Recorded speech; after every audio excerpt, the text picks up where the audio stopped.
Hey everybody, it's Aaron the Pedantic. So, you might not be ready for this, but today it's time to love on AD&D a bit. So, I had a comment recently where somebody was asking, why is it that the OSR really tends to focus primarily on BX and BECME? And basically the solution I came to was that it's because AD&D, well, as opposed to AD&D, so I should clarify that. That was what they were asking. And AD&D is a completed product. Now, that's not to say that BX and BECME are incomplete, but what it is to say is that AD&D does not need a lot of help. It does not need a whole lot of additional declarations or anything like that.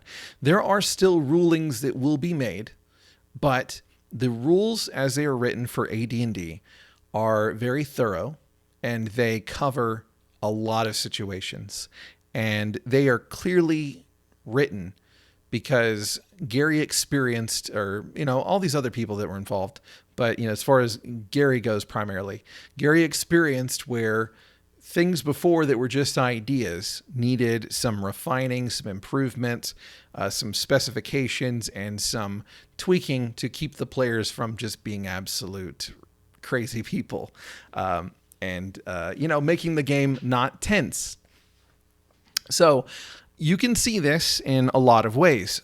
Recently, I have found that whenever I'm running BX, I end up looking to AD&D and stealing from it, using stuff from AD&D. And you might say, well, Aaron, why don't you just play AD&D? Well, I do play AD&D, but whenever I'm running games, whenever I want to focus primarily on exploration, I usually don't want to have quite so many rules on my plate. I like to have things flow a little bit faster. That's what BX is really good for. I don't use individual initiative, weapon speeds, even though I respect them and I appreciate them whenever I do play with them. I don't use them because I'm usually trying to make things go a little bit faster whenever we're going through dungeons. And so I'm running a game that is a little bit different. It's always going to be a little bit different. It's never going to be quite like AD&D.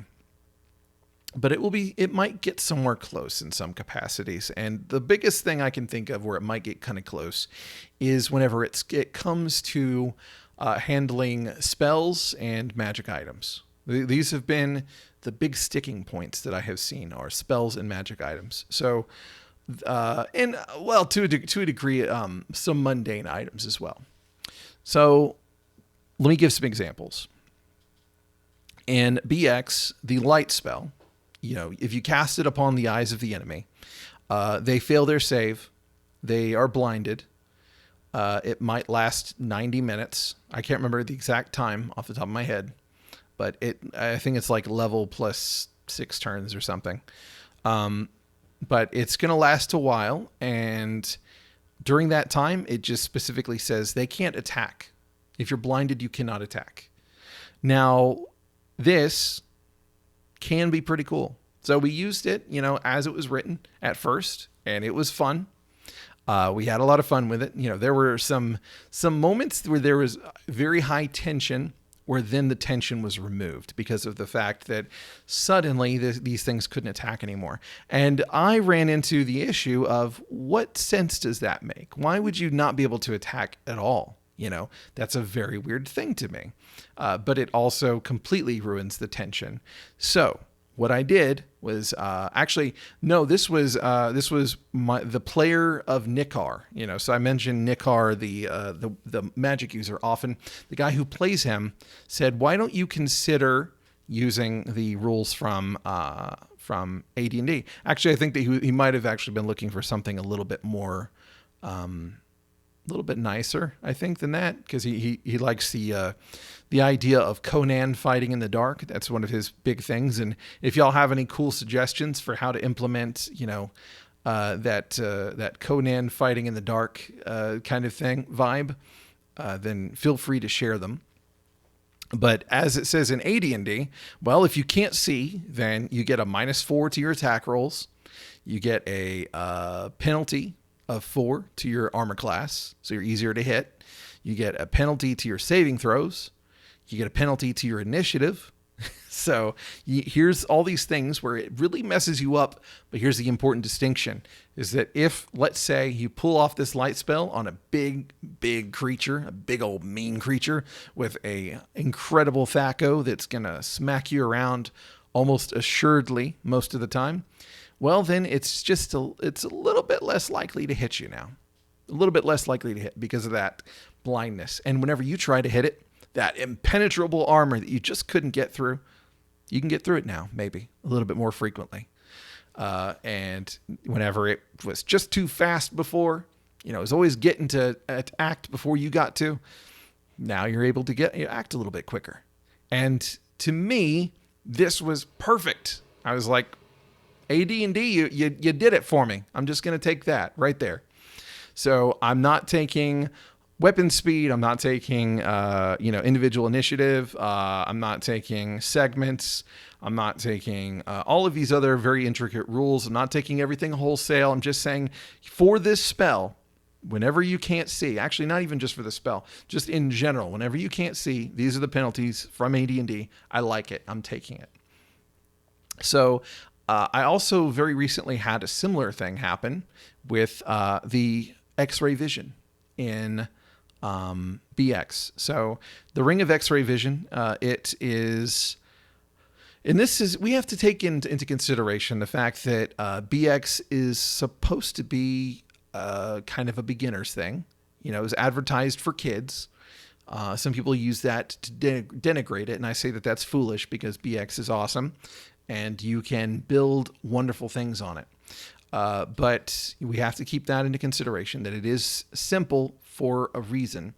And whenever you look at the description of the magic item in BX, it basically says you can look through 30 feet of solid matter, and that, stone included. So very simple.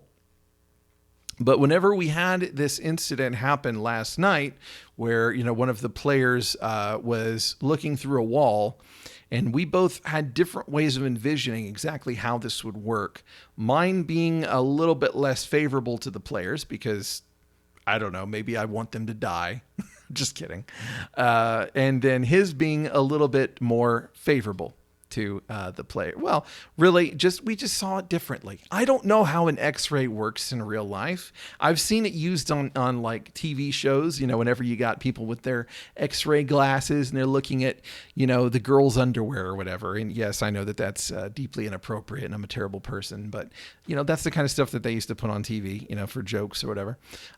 Or, Superman, whatever, he would just look with his X-ray eyes and he's like, okay, I can see right through that. All right. And it's like, he wouldn't see past, he wouldn't see beyond what he needs to. He would be able to, he'd be like, okay, I need to see through that wall. All right, now I need to see through that person's outer shell, like their skeleton, see, okay, it looks like they got something lodged in their organ. And he can do all that while he's standing there.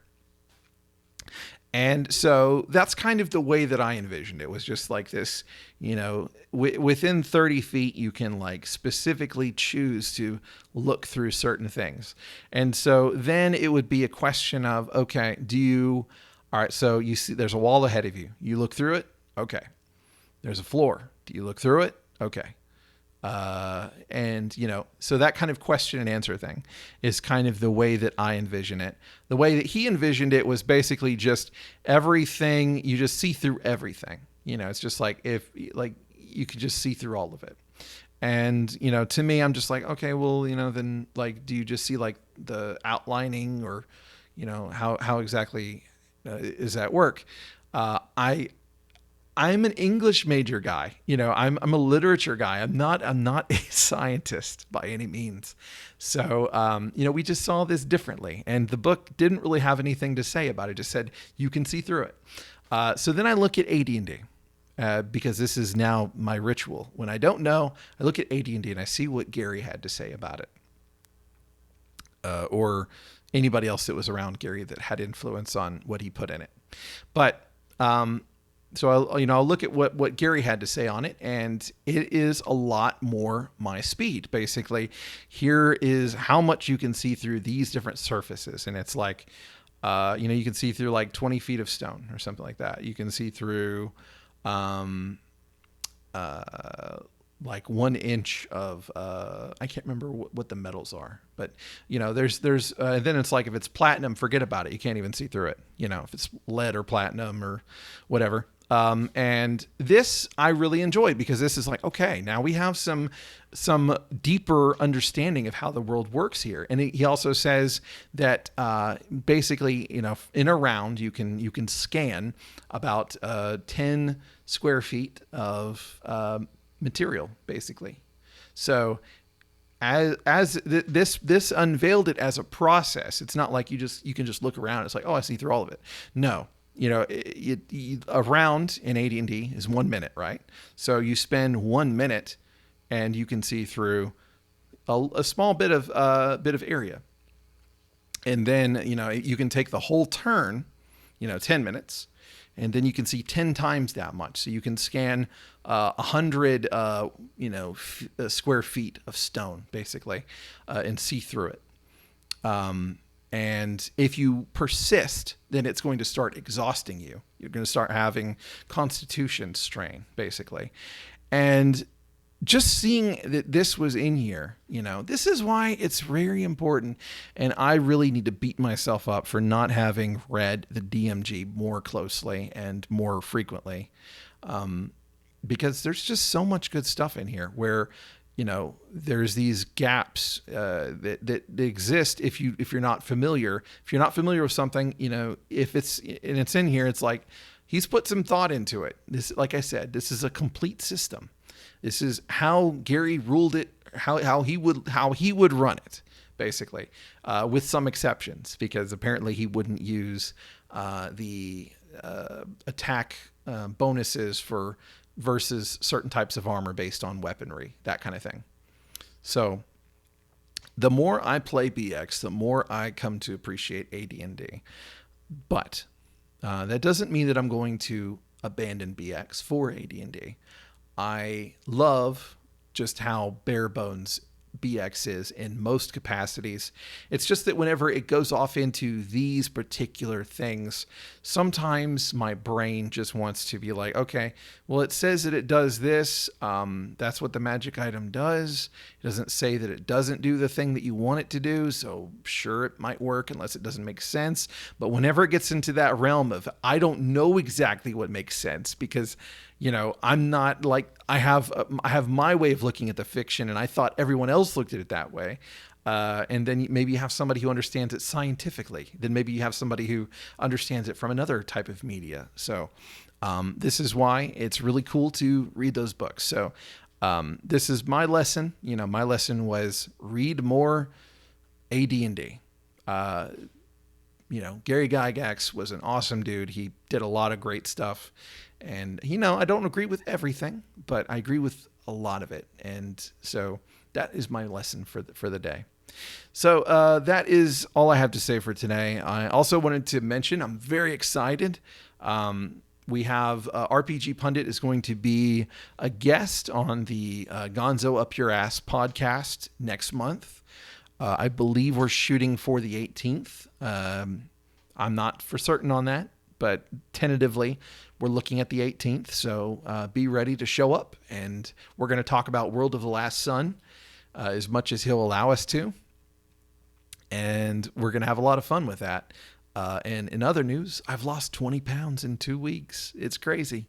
How did I do it? No carbs. Well, few carbs. So yeah, hopefully them pounds keep on rolling off, but we'll see. Y'all have a wonderful day. Thanks for tuning in. And, God bless my players for putting up with me, because whenever we had that disagreement about how X-ray vision works, I was kind of a dick, and I regret that. Just because I was like, because of the fact that the way that we had the disagreement, the way it played out, I kind of had to retro something that happened. Like a character would have died, but it was due to the fact that I didn't communicate properly and I didn't adjudicate properly. So I'll just add it to the list of things that Aaron screwed up, but I'll get into more detail on that in the future. So y'all have a good one.